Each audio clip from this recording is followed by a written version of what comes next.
Go for it. Friggin' what up, dude? Strider Wilson, and I'm the host of this podcast that's mine, going to be called History is Dank. History is Dank with Strider Wilson. Dankness from the Friggin' what up, dude? Welcome back to another ep of History is Dank. Dude, I'm your host, Strider Wilson. Just fired up, dude. Posted up here in the Dank studio with my Dank dog, Aaron, on the sticks. Dude, what up, Aaron? What up? Just chilling, dude. I'm fired up. Dude, I don't know if you noticed this, and this is what I always say, and I'm sorry this is a little bit visual, but I think you can hear the energy and enthusiasm coming to you through the waves right now in my voice of how stoked I am. And I'm stoked right now because, do you know that today I got a haircut, dude? Uh-huh. Did you didn't know that, did you? Well, no. Thank you. How would I? Dude, exactly, bro. A week ago. Dude, thank you. Here's what I'm saying. This is the best haircut I've ever had. Okay. I went in there, and you know what I was, dude? Look, I'm a appeaser. I like to be liked. You know what I mean, dude? I'll cook you a steak, and I'll lick your butt. That's the type of guy I am, okay? I just want to hang out and talk. You know, no tax on you. You just got to listen about my day. That's about it. But here's the thing. When it comes to getting a haircut, I got to set the boundary. I got to say, this is how I like it. I've always just been like, yeah, if you could just like take a little off the top there, and then they'll be doing it, and I'll literally be not liking it, and I'll just be getting quiet, and I'll be like, mm-hmm. And by the time it comes for me to like hold the mirror up and turn around in my chair and look at the back, I'm just like, I don't even care. If I do this, like, is that a way that I can like travel back in time by looking into a mirror, into another mirror, and go back to a time when I said, just, you should have fucking buzzed this all off? You know? But Aaron, I set the rules. I said, just barely even touch it. Barely even touch it. And they go, why are you even here? I go, I don't know. Barely even touch it. Yeah. I'll pay full price. Yeah, 100% I'm paying that full price, and I'm happy to. And guess what? I'll be back even sooner. The best haircut I've ever had, dude. Don't even have to use a beanie to do it right now, so I'm really fired up, dude. And I'll tell you right now, I feel sexy. It makes me feel sexy, and that's nice. I feel sexy. Guys can feel sexy. You know, I think it's like, you know, once you get a good pump in the gym, or, you know, you fucking sink a 3-pointer or a legit bounce pass playing pickup basketball, you connect with another dude. Those are moments where I feel sexy. I think it's attached to confidence with a lot of dudes, you know, and everybody's different. But for me, it's just, I feel, you know, I want to light a candle and just step into the drill factory, sans laptop, just have at myself. You know, just really like it. Just lavender scented candle, look at this haircut, and just really enjoy that. It's where I'm at right now. Feels so legit. Do you ever light a candle when you're enjoying, Aaron? No. I might. I haven't. But tonight might be the night. Save tonight and fight the break of dawn. Come in my drill factory to a scented lavender candle from Target. You know, I saw a candle in Target one time that was called Warm Flannel Embrace. I was like, this is for a lady who just got broken up with. Yeah, dude. By a lumberjack? Exactly, dude. A lumberjack or like a ski lift operator. Dude, well, I'm fired up to dive into today's episode. And what are you doing right now? We're enjoying a modern form of entertainment, podcasting, which, you know, curmudgeons might say, that's radio. It's been around forever, but it's digital and it's on demand, mother effers. So it's a little bit different. But we're enjoying a form of entertainment in our modern society. And today, Aaron, on History is Dank, we take a look back at different ancient cultures, and we go, what were they doing for leisure? When it was time to relax, when you weren't freaking, you know, hunting or gathering, or, you know, I'm mainly stepping it up to culture. I'm not going way, way back, like, you know, 10,000 BC, dude. I'm going, you know, I'm going Greek, ancient China, you know, even Rome, you know, after the Greeks, so not quite ancient. We're going into India. We're going into Mesopotamia. I'm trying to hit in all the continents. We're going to the ancient Mayas. You know, we could have done the Andes, why am I blanking on the culture that lived in the Andes, Aaron? This is making me upset. Incas? The Incas, exactly. Thank you very much. We're going to get into the ancient Egyptians. So just really get a taste of what was going on way, way back in the day for leisure. across the globe. So we're going to have a little bit of fun diving into that, dude. But before we do that, real quick, dude, I got to ask you guys a question. And do you identify as crypto curious? Because I do. I'm interested, dude. What's going on with cryptocurrencies? And have you ever thought about entering the world of cryptocurrency? I have, but felt a little bit overwhelmed. Sure. Coinbase makes learning to buy and sell simple. I'm on there, and I got to agree, it's intuitive. Look, I mess a lot of stuff up when it comes to tech, but the interface on there makes sense to me, and I'm having fun learning, buying, selling, and trading, and texting my bros about it. So for a limited time, new users can get $10 in free Bitcoin when you sign up today at coinbase.com/dankhistory. Sign up at coinbase.com/dankhistory for $10 in free Bitcoin. And today is also brought to you by BetterHelp. I want to give a big thank you to our sponsor, BetterHelp. BetterHelp is customized online therapy that offers video, phone, and even live chat sessions with your therapist. Look, stress comes in all sorts of forms. And, you know, I feel it, you know, when I'm losing sleep, or I'll wake up and I'll feel a little bit off. And I think a service like BetterHelp is really important to make sure you're being your best self and really doing the work to be as happy as you can be. So right now, listeners get 10% off their first month at betterhelp.com/dank. That's BETTERHELP.com/dank. All right, dude. honestly, I want to like flip a coin and see where we start.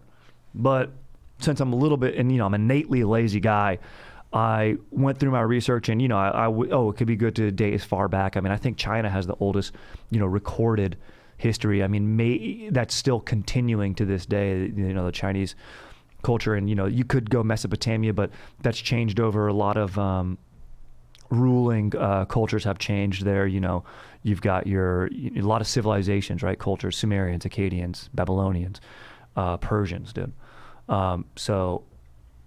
But I want to start with just Rome. Aaron, it's easy, it's simple. Sure. We're a Western culture. It's going to be a relatable place for us to dive in, because a lot of the stuff we do today is really similar to how the ancient Romans were being entertained. So ancient Roman life, much like our life today, revolved around negotium, dude. That means work and business, dude. It's where we get the word fucking negotiate from. And you know I love to negotiate. You know I love to put on my tack glasses when it's friggin', even if it's a daytime meeting inside of a friggin' boardroom. But every boardroom I'm in has 4 windows, dude. If you're meeting in a boardroom that has nothing but windows around it, dude, that's elite. You know, I like to step in there with my power blazer on, dude. Mako skin. It's not gray. It's not blue. It's Mako shark skin. It's the color of my suit, excuse me. And I'm cruising in there, probably on a scoot, getting in there and getting stuff done, dude. Shaking hands and immediately dead fishing someone to catch them off guard. That's where you come in real hard at a right angle, and then immediately when you embrace, you just die. It's the best handshake you can do. It really catches people off guard. They go, "What was that?" You go, "It can be a pleasure doing business with you. You don't even know what you just got yourself into, making gains."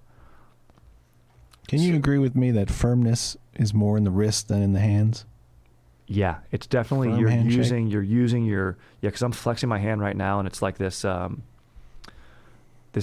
muscle along I believe the radius goes to the thumb, the ulna, and the radius of the 2 bones in the forearm, and these are very pronounced for me because I've spent a lot of time in the drill factory. So I'd say, yeah, it's definitely more wrist than it is like. Yeah, you're not looking to squeeze someone's hand. No. That's not what a firm handshake is. Yeah, I agree. And I think, honestly, as a culture, we should go back to the Hercules-style handshake where you grasp someone's forearm. How sick was that, dude? Sure. You ever watch that show with Kevin Sorbo back in the day? No. Xena, Warrior Princess, and Hercules back-to-back? Couldn't do it. 2 of my favorite shows, dude. So sick, dude. And I loved how they shook hands. That's how I'd shake all my bros' hands. And it would be less germ spreading in this era of COVID that we're in. And anyway, dude, cruising back to otium. Guess what that means? Leisure. So you got negotium, and then you got your otium. And today we're focusing on the otium, dude.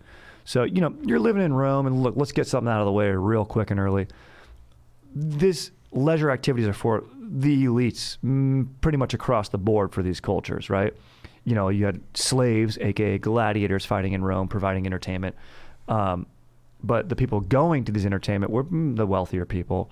You know, the owners of land and various other things, senators and all that type of shit, and then the middle class as well. You get your your merchant class in ancient Italy, dude. You the freaking Merchant of Venice. Well, what up, Shakespeare, dude? So,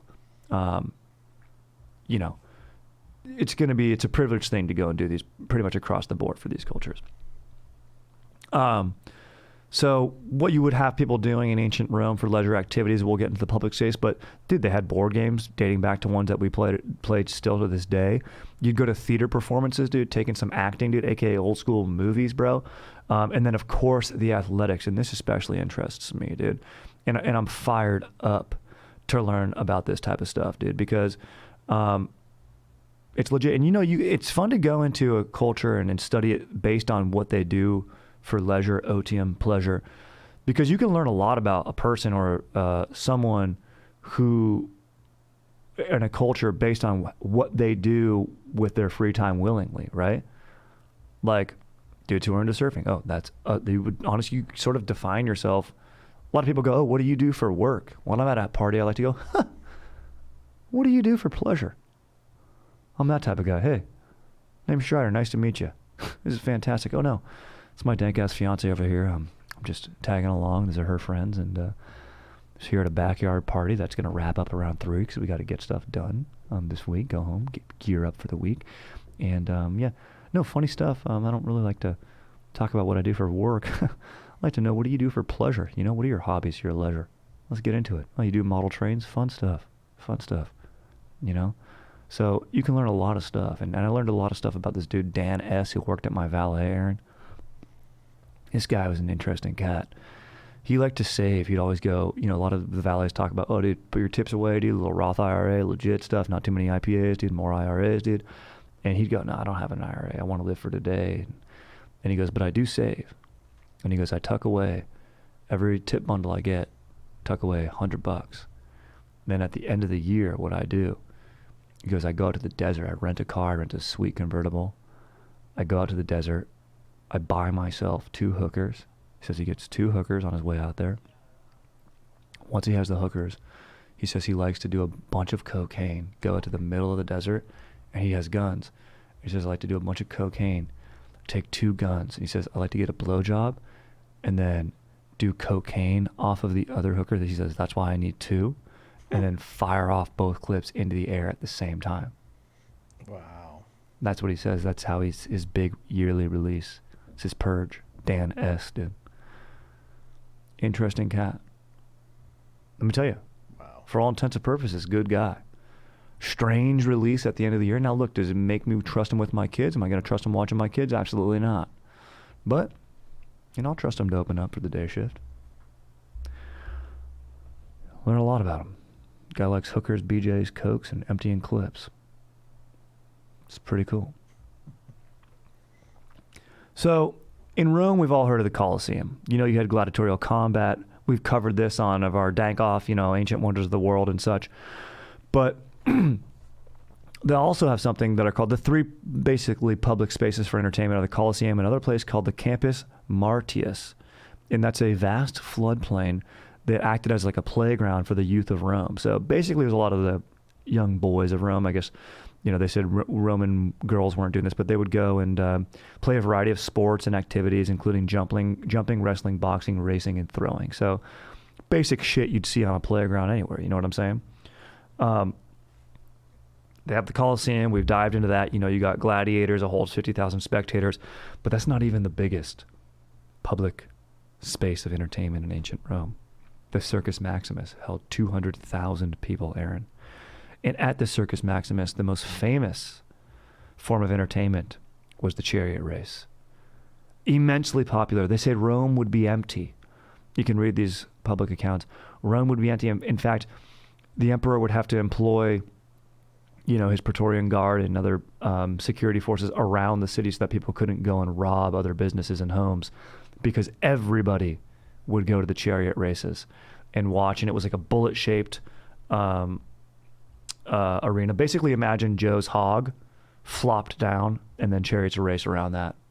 You would complete 7 laps. There'd be 12 chariots on there. You'd have a blue, green, red, and white team or faction, And ancient Romans would cheer for teams or their color or faction rather than drivers, although drivers or charioteers, as they would be called, would be famous and,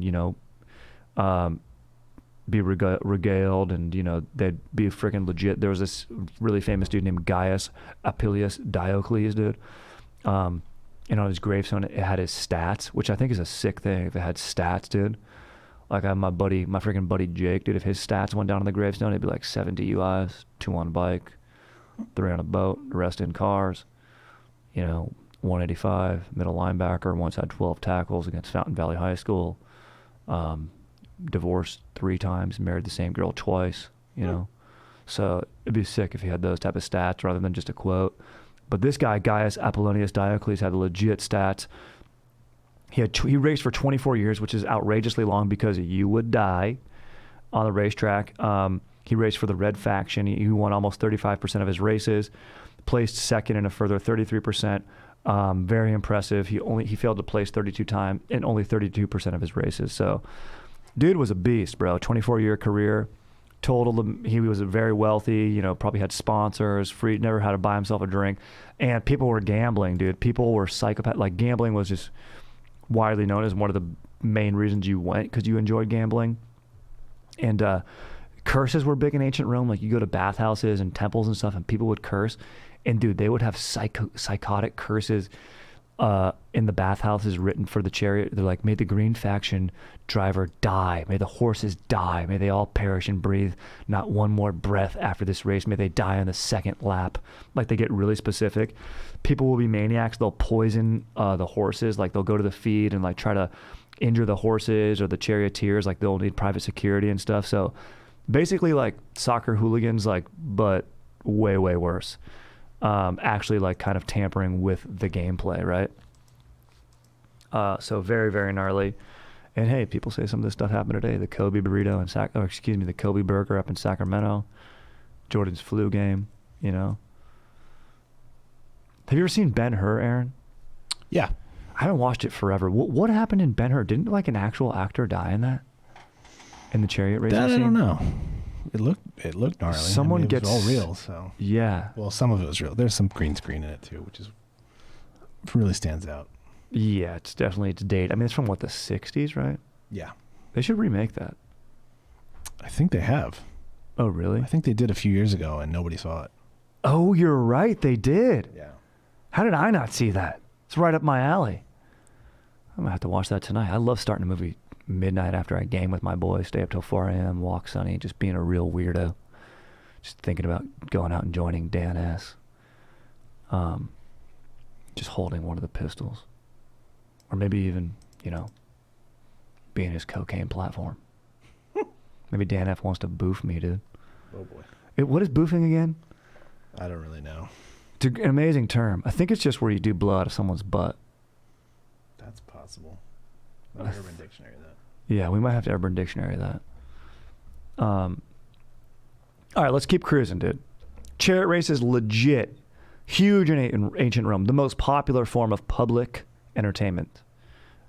Yeah, it's doing drugs out of, or putting drugs or having someone put drugs in your butt. Yes. Maybe more so the having. It's for you to enjoy the drugs, not them to take them out of you. Right. See, look, we're learning all sorts of things today. That's a form of, I'm sure that's a form of entertainment that goes back to a Greek symposium. One of their parties, they were probably boofing back then. Who knows what they were boofing? Maybe olive oil. It's healthy. Who knows? So you have the Greek amphitheater. Today, when you go to a show at an amphitheater, it goes back to Greek times, built usually into a cliffside, architectural geniuses. It helped with the acoustics. Some of them could hold up to 14,000 people, dude. These theaters, they're built into the hillsides. They're kind of like half circles. The stage is below. You're watching the actors. And you would either have tragedies or comedies. All the actors were men or boys. And they would wear these masks, so it was difficult to kind of hear them, even though the acoustics were as best as they could be for ancient times. But they wore the masks so you could tell the characters apart from, far away. And then you even had the Greek chorus, which would be it'd be sometimes sung or just rehearsed, and it would be shouted out so that people in the back could hear and understand what's happening. It'd be like, this man here feels, if it was like a comedy, he is just traveled across the Aegean Sea and had a bit of a rare fruit in Persia, and it's not agreeing with his stomach. And then you'd see a guy come out and do an over-the-top thing. I imagine all the comedy was not too nuanced, but look, that's just me condescending. Maybe it was genius. Maybe there's a lot of wordplay. I don't know. Probably was all Greek to me. You've got the fucking Olympics, bro. I mean, we've talked about this. But here's an interesting thing that I learned. The Olympics were just one of the many, actually not many, 4 main athletic contests that took place across the Peloponnesian Peninsula. These were all very important. If there was a war going on, they would be suspended. And it wasn't just for Olympics. There was also for these other... The Olympics honored Zeus at Olympia. It was the most important one. But you also had the Pythian Games, held in honor of Apollo at Delphi. The Isthmian Games, held in honor of Poseidon at Corinth. And the Nemean Games, held in honor of Zeus at Nemea. Which were basically all equated to... Maybe Nemea is the closest because Zeus was the most powerful god. But like... we still celebrate the Olympic tradition today, but hey, very well could have been the Pythians. Could have been, going to the Winter Pythian Games, whatever, something like that. So, pretty gnarly, pretty legit, still having an impact on our entertainment today. Of course, we've gone over an episode of this Ancient Games. The original game was just a foot race, which I think is the best. It's just, hey, who is the better man? Who can get from point A to point B the fastest? Let he have the honor. And then, it gets brought into boxing, wrestling, the pancration combination of boxing and wrestling, like judo and stuff like that. The heavy armor, the hoplodromus, which is like competing in armor, running in armor, pentathlon. A lot of these things would be that are militaristic, and in other cultures we'll find out the main entertainment and sports did just happen for men during military training. But also, dude, what you would have at these festivals, like I mentioned, so say it's, Aaron, you're in 7500 BC and you're posting up and you're going to yourself, dude, I want to book a trip to Delphi, post up at the Pythian Games. Because you know what I like what they do there? I would watch a few of the games. Sure, I'll watch the foot race. But really, I'd like to hear this dude that's absolutely legit that comes from, maybe he comes from Arcadia and he plays the flute really well, and you want to go watch him play, or another dude play the fucking lyre, dude, whatever the hell that is. The lyre? Yeah, the lyre, dude. It's a guitar sort of thing. Dude, that'd be awesome. You're going to watch a dude fucking rip it on the lyre? Let's go, bro. And sing. So you'd have this sort of Coachella festival around these games, which is so legit. You have a concert, you'd watch a play, you'd take in a comedy, you'd take in a lot of the things were satirical, a lot of these comedies, so, probably was more highbrow than I was indicating earlier. You'd hear dudes just recite poems, an epic poem. That's what you'd hear a dude like Homer recite the Odyssey.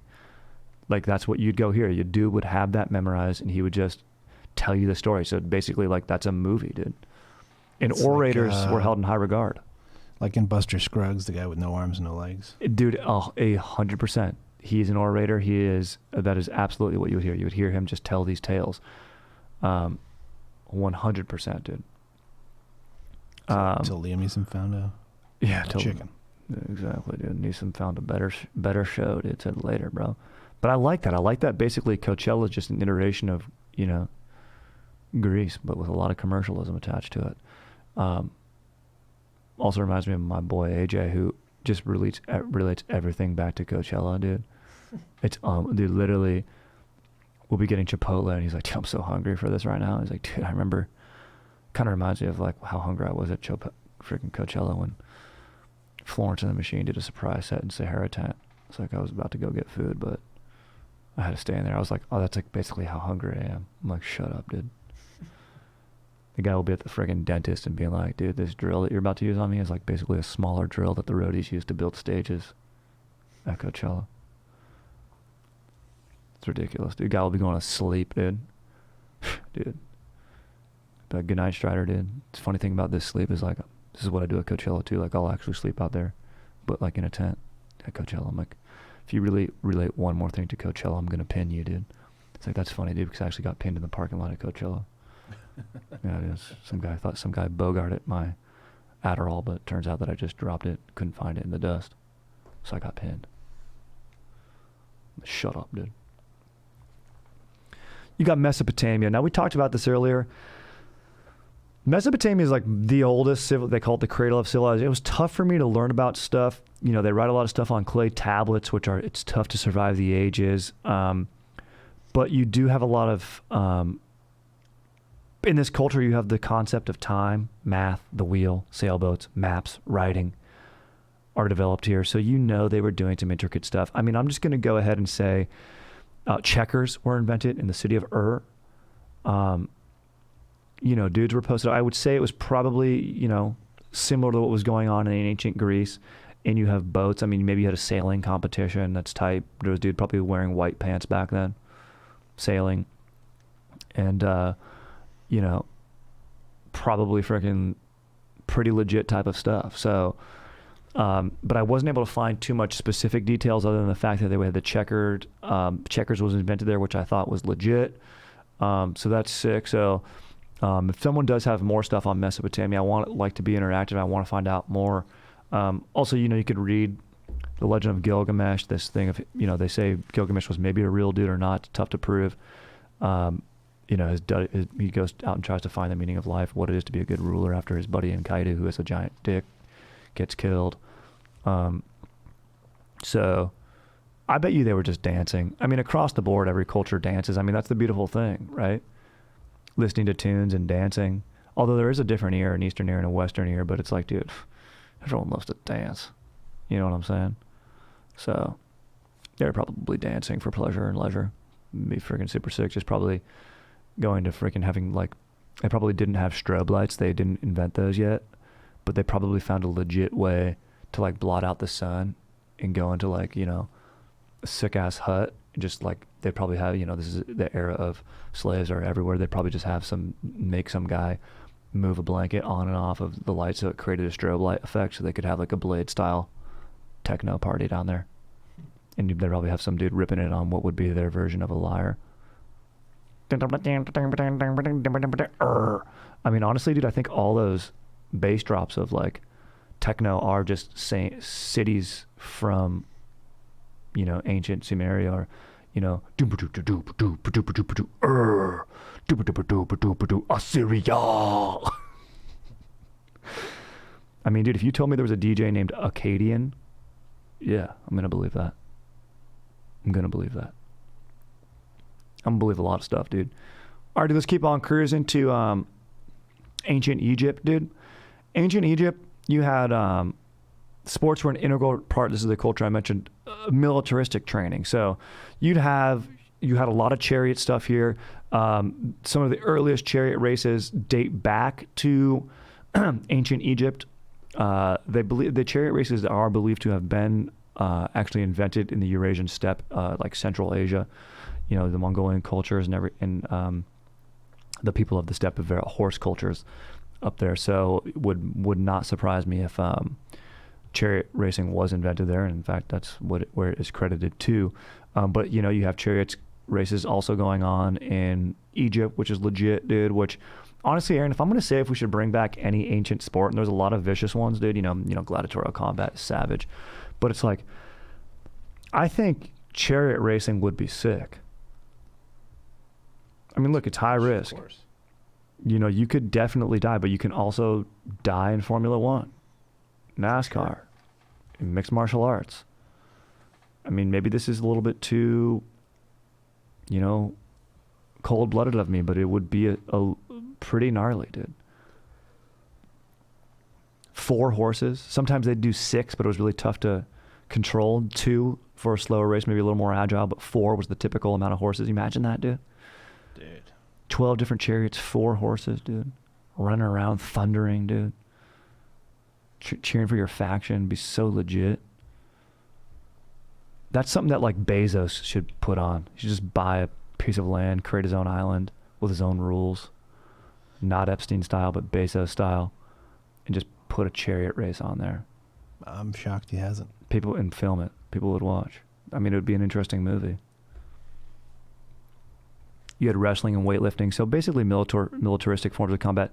And you also had hunting and fishing. You know, there's sort of a disconnect with me where a lot of my dank-ass fiancés, cousins and stuff, and brothers, they're into hunting, dude. And then they'll have hunting conversations, dude.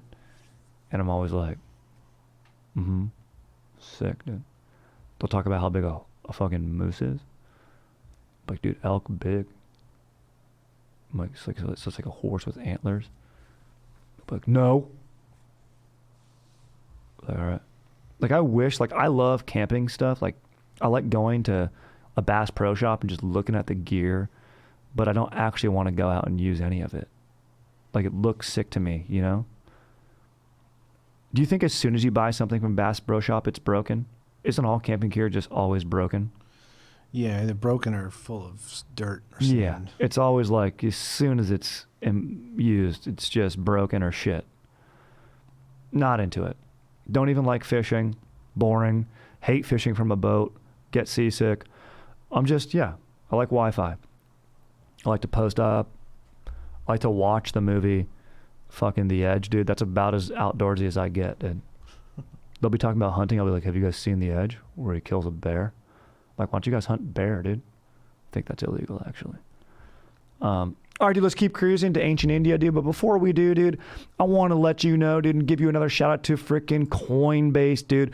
Look, cryptocurrency might feel like a secret or exclusive club, but Coinbase believes everyone everywhere should be able to get in the door. Whether you've been trading for years or just getting started, Coinbase can help. I've been on it for about, I would say, almost 2 years now, and I have fun. I have fun buying, selling, trading. It's a good way for me to connect with my buddies. We talk about it. We're all on the Coinbase platform, so it's easy, and like we can talk about where to look up a certain coin or this or that. So it really is fun. I like learning how to do it, dude. And Coinbase is legit because if you're new to it, they offer portfolio management and protection, learning resources, and a mobile apps so you can trade securely and monitor your crypto all in one place. I do like that it's all right there on my phone. That's legit, super easy for me.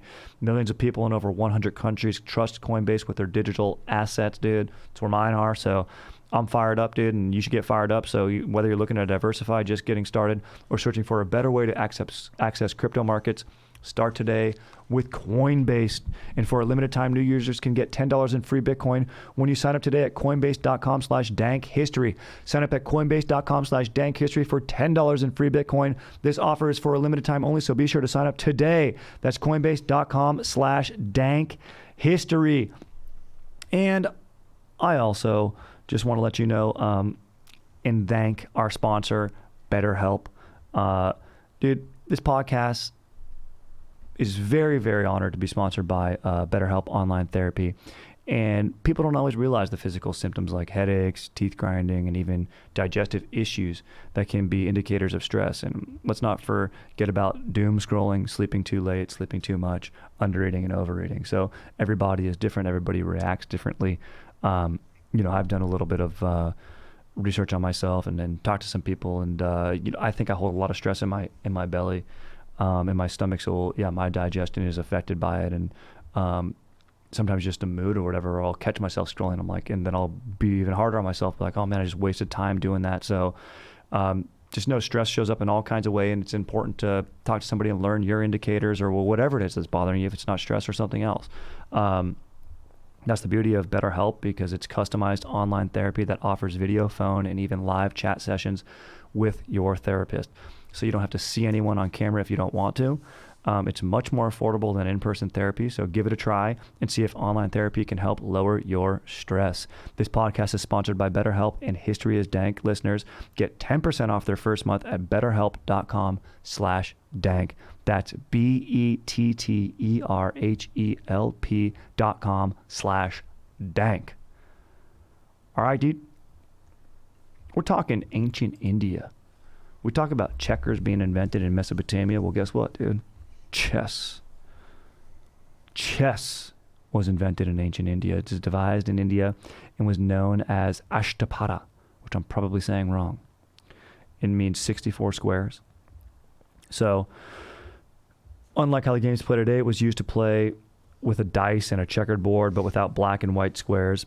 So it's a little bit different, but this is basically the iteration for chess, the foundation for the game of chess that we know now. Chatarunga, which I've actually heard of that. Chatarunga was divided into 4 parts and called angas, which are symbolic of the 4 branches of the army, just like the real ancient Indian army. It had pieces called elephants, chariots, horses, and soldiers, and this was played to devise war strategies. And then in 600 Common Era, Persians learned this game and named it Shataranj, checkmate. And so that's like Shataranj is going to be the most similar to the chess game. But it was developed in India and passed on to the Persian culture, so Mesopotamia. So basically, you might be able to say checkers and chess to a degree. But Shataranj, the term checkmate comes from the Persian term, the game shamat, meaning the king is dead. One time I was watching my brothers play chess, dude, and my little brother was beating my older brother's ass. And, this is what happened. My older brother was beating my little brother's ass. My little brother just wanted to go in the pool, but my older brother was like, no, dude, finish playing me in chess. And he was just losing. He's like, I'm over this. I just want to go in the pool, dude. And so, like, when he was getting ass beat, he just knocked over my brother's king and then ran out to go in the pool. And so it was super disrespectful. My older brother felt disrespected. He goes, come back in here and fucking pick my king up and knock your king down. You have to do that, dude. You don't disrespect me. My brother's like, nah, I'm in the pool. Like, I'm chilling right now, dude. My brother gets in the pool, drags my little brother out of the pool, and my little brother's dying laughing at this point because he's taking it so serious and he's just enjoying himself. And he won't. And he's like, no, dude, I'm not going to pick up your king, dude. I won't do it, dude. He's like, fucking do it, dude. He's like, no, dude, I can't. And he's just laughing so hard. And I'm watching this. We're all just dying laughing. Meanwhile, my little brother's getting the most pissed off, dude. And my little brother was laughing so hard that he pissed his pants, dude. And I think because he's a sick little fuck, dude, he probably saved his piss to go in the pool. So honestly, my brother's anger and feeling of disrespect saved the pool from getting peed in that day. So this is just a beautiful story, dude. So sometimes it can help to be disrespectful, but hilarious, dude. Just knocked over my brother's king and bailed. The game of polo was invented in India, dude. We're jumping time here. It's like more 15th century, but the Mughal Empire. But the game was invented in India. The British Empire, of course, colonizes. They spread this sport across their empire. They used to say the sun never sets on the British Empire, and it becomes widely famous. They still play elephant polo to this day in India. They also play it in like Sri Lanka, Nepal, Thailand, but mainly it's played on horseback, dude. It's played by you. I think in order to play, you have to have a trust fund nowadays. They might not let you on the grounds if you don't, dude. Those are one of those activities where it's like, let's go to a polo game. I'm like, sounds kind of nice and cool. I would like to see that, but I'm like, nah. Walt Disney got hurt playing polo. Will Rogers, dude, the polo lounge at the hotel I work at, Beverly Hills, dude, freaking is named after, it's called the Polo Lounge, named after Will Rogers used to go play up like by Malibu, then ride their horses in and get fucking hammered, dude. Early 1900s. My boy Jake would have definitely, if you could get a DUI on a horse, my buddy Jake would find a way. They got this game called Kho-Kho, Kho-KHO, so I'm probably saying it wrong. It's a game of chase. So it's basically chase, but it was later played on horse and then chariots. So it's basically like chariot racing. You got bullfighting, dude, not just something that happened in Spain. They breed bulls specifically for fighting. So very, very gnarly. It was a popular sport in the Tamil Nadu's ancient tribes. Dude, there's a lot of different tribes in India. It became a platform to showcase bravery, a form of entertainment, and win some dough, dude. And I'm sure they would eat the bull too afterwards. You got this game called Kabaddi, dude. This is like a old school contact sport, dude. 4,000 years old, dude. And it was played a little bit differently depending on which village you were at, but the basic idea is very simple. You have 2 teams, 7 players on each side, face off in a large square arena, in 2 halves for 20 minutes each. Players from each team take turns running across the center line to the other team's half court, tagging members of the other team and running back.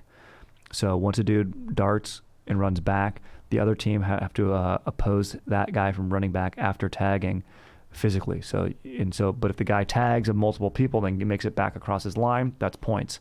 If the other team prevents him physically from going back, there's no points being scored. So, you could see how this game gets pretty violent, high contact, legit, dude. It makes me think like the dudes that enjoyed this game, like I think like spiritual descendants of these guys are like the dudes who love playing tackle football at the beach. Where like, it's a group of bros, they're throwing a football around, another group of bros doesn't have a football, but they've just been watching the other team play. And then finally their team's like, yo, you guys want to play? Yeah, for sure, let's play, dude. You guys got 6 bros, we got 6 bros, like, let's go. And then, cool, and then one dude's always like, tackle or 2-hand? And then the team that's always like, tackle. I'm like, no, dude, I'm not playing tackle. It's 2-hand. Call me soft, I don't care. I'm not going to get hit, dude. So some other guy can just get his jollies off and enjoy that contact, release his stress, be like, dude, I've got a kid. It's like my girlfriend called me this morning, she's pregnant. Fuck, I need to go tackle a stranger at the beach. I get it, but I'm not going to be that guy. I get it.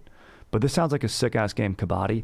There's another game kind of like this that goes back. It's like, I think it's played in, I forget what Italian city. I want to say Florence. I forget what it's called, but it's literally even less strategic than this. It's literally just like guys line up. You go up and literally pick a fight with the other team. And like, I think there is a goal to like go touch the fence on the other side.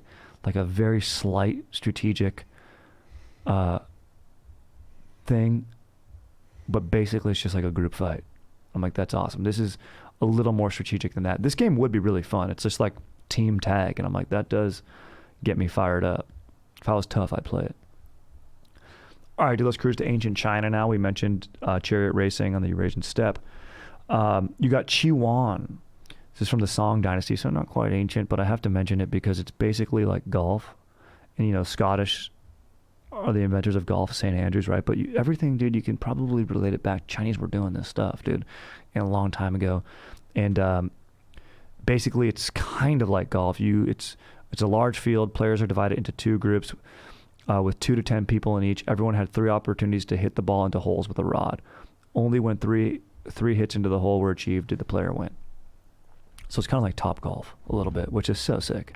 I'd imagine just housing some freaking piju. That's Chinese for beer. It's Mandarin for beer, dude. And just really enjoying this fucking game, dude. Freaking saying Gongbei, which means bottoms up, dude. What up, dude? I took China in college. It's the only terms I remember, dude. Don't even remember how to ask how to go to the bathroom.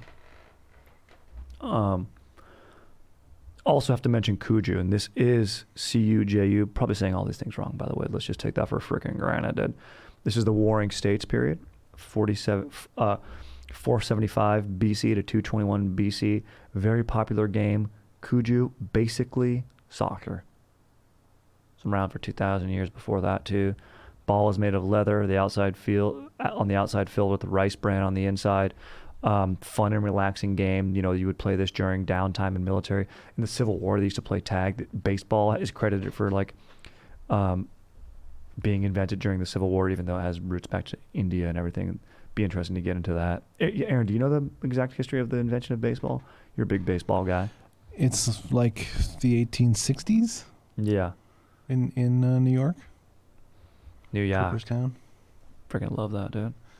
But then it comes from cricket, which is older. Exactly. Popular in India. Yeah, very. In China, you'd have opera, dude. So we mentioned theater. You have the Greek chorus, but you would literally have the opera. So you'd have these theatrical elements. You'd have a storyline, but then you'd have this singing. You always think of the Italian opera, but dude, you have the Chinese opera. Back in the Zhao dynasty, dude. People are fired up on it, dude. There's 5 branches of traditional Chinese opera. Basically, it's just where it is: Beijing, Yuzhie, Hongmei, Pingju, and the Yu. Nowadays, we have what's that advertisement that's everywhere? I can't believe I don't know it. Shenyun, dude. Shenyun, bro. Yeah. That is like the most invasive advertisement. Like, you go to any local coffee shop, you're gonna see a Shenyun brochure, dude. 100%. It's like you drive on any freeway that's not the I-5, you see, and it's everywhere. You close your eyes, it's there, dude. This one was particularly interesting to me, cricket fighting. You just have 2 dudes post up. People would sell crickets. You want a larger one with like a larger head and bright colorations. I guess those are like better ones. But you basically hold a battle in a ceramic can with like a divider.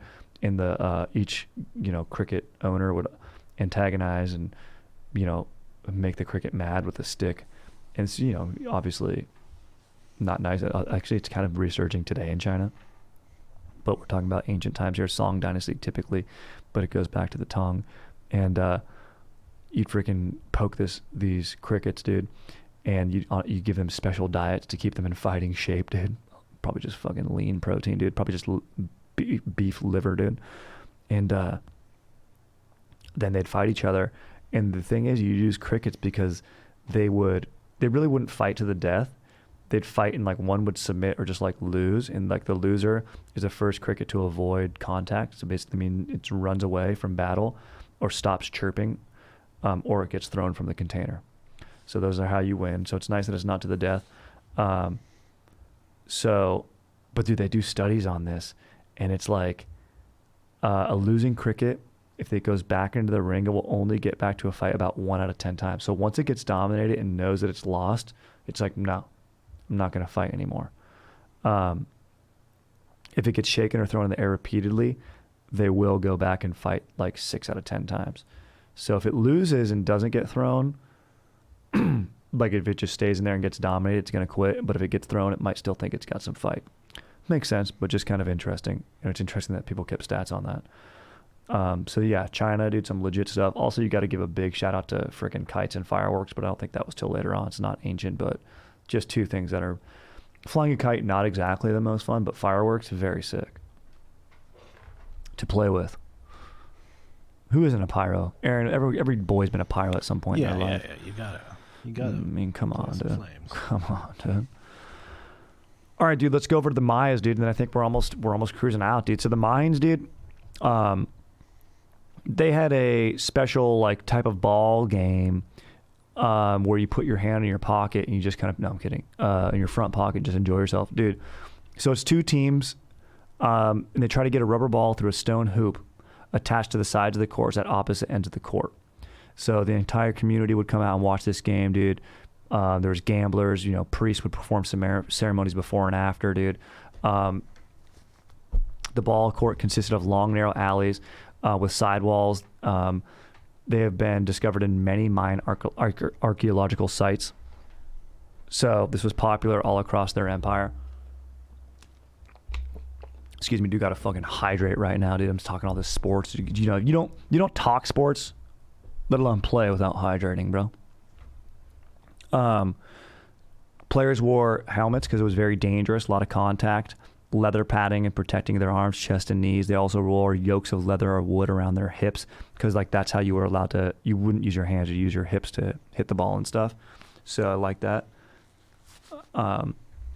It was always a good challenge. Like, really, did you play any like hand thrown ball sport back in ancient times? It was mainly just soccer type stuff, Kuju, this game here, which I want to get a name for, but I didn't have the name for it. It was just like this ancient type of ball game on an eye shape, structure. But dude, the thing is, a lot of games were played by rival cities or communities who would settle disputes without warfare, which I thought was pretty gnarly. It's like, dude, we're going to go to war. It's like, no, we're going to take the best athletes of yours, the best of ours, toughest, and go out there and play this game. I'm like, that'd be beautiful, dude. That's really sick. The thing is that's not that sick is that losers would get humiliated. Sometimes they were ritually executed. Sometimes the team would be spared, but then the captain would get murdered or decapitated. So very violent. Sometimes it was used to, prevent further violence, but pretty gnarly. And then there would be big feasts and celebrations afterwards by the communities, maybe both winning and losing. So it's kind of beautiful that they would use this game to settle disputes and create further bloodshed and war, even though there was always bloodshed. So very, very gnarly. And I think that's important as, sport can be used in more ways than just straight up head-to-head competition, even though I think that's the best, unbiased head-to-head competition. But in Rome, it was there to prevent revolts. You know what I mean? The masses wanted this entertainment. They needed it, dude. They needed to be satiated. And a lot of times with violence and stuff, and we've got the same brains and we're satiating ourselves today with who knows what it is, scrolling on phones, watching violent movies. We do enjoy our sports. Like, dude, during the pandemic, bro, without I was so thankful that NFL football happened, and that's a very violent game. And but those are our modern gladiators, and society needs it, dude. It's kind of crazy. You know, we've progressed quite a bit, but still, at the end of the day, we're our ancient ancestors. We've got 99% of the same DNA and a lot more powerful toys. Kind of scary to think about. What does my boy Dan Garland say? We're cavemen with AK-47s. Scary. That's why people need to be educated. Listen to podcasts. That's why we need to be crushing podcasts. The most important form of entertainment, dude. It's legit, dude. All right, dude. Let's take a few cues and bone out, dude. What do you say, dude? Let's do it. Let's see here, dude. It's from Maddie, dude. What up, God of lovemaking Strider and serendipitous stick lord Aaron, dude? We've got a dank ass BF, and I want to keep finding ways to make him feel amped and cared for. He fills my stoke tank in more ways than one. Boning. Can you drop some knowledge on things your dank ass fiance does that makes you feel loved and fully stoked? We don't live together, so unfortunately picking it in al dente decor is off the table. I want to be as dank of a fiance one day myself. A humble danktorian, Maddie. P.S. An episode on Cleopatra and Mark Antony would be legit and full of boning. It's a good call, for sure. Got to do that. P.P.S. I'm hoping you'll make a surprise appearance at Chad and JT's comedy show May 20th in Arlington, VA. Dude, legit. I won't be in Arlington on this. I'm joining my bros on the West Coast only for this tour. Maybe in the future, though. Definitely in the future. Actually, they're written into all my contracts, dude. I don't freaking cruise any farther east than Arizona, dude. Lake Havasu is my cutoff, dude. Sorry, bro. So, dude. Man, I don't know, dude. Unless I got a freaking hazy New England style IPA or something in Virginia. I don't know, dude. Maybe I'll cruise. Kidding, dude. Maddie, what a great question. First of all, you sound like the dankest GF in the world, so you've got a lucky dude. I mean, guys are fickle. You know, it's interesting, dude. I don't know. It's I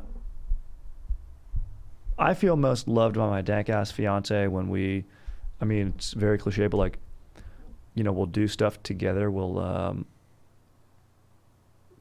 obviously we like to freak dance in the kitchen, but there's also little things, you know, like I'll sometimes buy a nice little centerpiece. You know, if I cruise to Trader Joe's, I know she likes to have a flower on the table, a little centerpiece flower. I'll put that on there. You know what I mean? But that's another living together thing. So, I mean, yeah, if you guys aren't living together, activities are always good. Like experiences are nice. You know what I mean? That type of stuff. And then also just, you know, it always surprises me how my dank-ass fiance, I think most guys are like this. We're like, I don't need anything. Like, it's my birthday. I don't need anything. I don't want anything. But then my birthday rolls around. She gets me something sick because she listens well. She's like, I was like, oh, I was talking about some golf pants. Forgot about that. I didn't even know I wanted these, and these are sick as hell. So, you know, just being the good listener that you are, and obviously the fact that you wrote this lets me know that you are doing that. And I mean, yeah, dude, whatever. I mean, his hobby, you can get him a little something that has to do with whatever his hobbies are, whether it be paintballing or, you know, I don't know, glass blowing, whatever it is, something sick like that. What do you think, Aaron? Yeah, I think the little surprises are always cool. I mean, keep those home fires burning. That's a big way to show how you love somebody. What's that? Physical affection. Mm-hmm. You know what I'm saying? And that's not just boning. That can be a little back rub. You know, not like a whole rub, but just like a little. So you're out, just like a little. But do plenty of boning. Yeah, definitely plenty of boning. Healthy, plenty of boning for sure. Dude, for sure. But yeah, that's legit, dude. You know, getting a nice IPA, dude. You don't have to live together for this, but I enjoy IPAs. My dank-ass fiance got a fun like mail thing. Like every month I'd get different IPAs from like craft breweries in the mail. That was sick as hell. You know, send that to his address. Cool. He's going to be stoked on that. You know what I mean? So, I mean, that's just legit. You sound like an absolute legend. You know what I mean? So, yeah, freaking just keep being yourself. That's my big advice. And I'm so stoked on that. I think we just ended on that, dude, because I'm just so fired up on that, dude. That amount of love, that amount of chillness. Fired up on this ep, dude. You know, go out and get entertained, dude. You know, get entertained, enjoy yourself, dude. Examine, go, hey, why do I enjoy this type of entertainment, dude? And think about that, but then, you know, don't take it too hard. Just enjoy it, you know, go watch Batman and just have fun. Other than that, dude, fired up, dude. Questions, comments, suggestions, StriderWilsonShreds@gmail.com, dude. Shout outs, the whole deal, dude. Check out the Patreon. Leave a review for the pod. That's always legit, dude. And then freaking stay stoked, and we'll catch you freaking Danktorians on the next one. Let